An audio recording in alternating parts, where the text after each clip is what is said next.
De zone koziny amina sy mila afatsonony le sizy fa za ihany nitino menabizy sy tampotampo teny mamy de câlin isan'andro lesineny zay valentin fity vaovao mitafotafo fidina lafo miredareda be ohatry ny lelanafo tsy mety maty fefambony be le degré tsy asimba anazy elanam-bola iantso pompier. Oh my god, mahasaropiaro zany vatany tsy misy mikasika akoatranahy fa so apetsika ny trompako mba sanina no zany tsy mikitika fa afaka mitanitanina eny an-dalana eny tandremy somenjera hitopazany masony ohatrany revolver fa vadin'izariny ozy izy elafa raha skaiz nefa tompony de lanatsiny. Baby anao ihany le safidy hatramizay vady manamaty no hita matriray aminao satria izy le number one.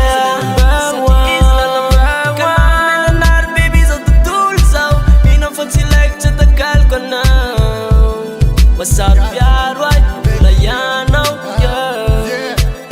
Zao de zao ataoko en couple ny Facebook fa tanteraka le nofinofy efankoboniko raparikina ny fony efa réservé sy natokako aniza fa hoandrikiry bebe iny le mahatonga lahy manao accident fizy vo mandalo sy voaviliny lany volant jery anazy ambony ambany dio fa lasamborona raha tsy te hiady amiko iny tanan'iny azasamborona za to de saropiaro satria izy lay tokako vidiko anaty maro ka mamelamba iteny yopi fitiavako andry omateza fa tsy mora ravo ohatrany glasy yopi ka ze samy teny aty andriny izamba hoeto aty fa zao de hipakoko Lamborghini tsisy zany na ivadika Rolls Royce fitiavako andry lafidy mitovy amy vidina Rolls Royce. Baby anao ihany le safidy hatramizay vady manamaty no hita matriray aminao satria izy le number one.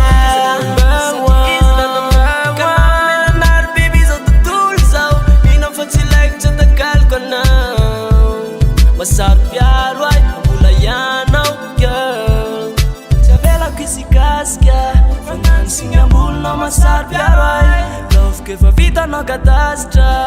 efa babinao ny anany fosy fanay ianao raha misy amingana zano menjera fitaiko aloha nitingana za tsy andrela ka nao mafy nao mora sasanao le yaridola ka ndao tsy sanasaina baby reo zay mpanako.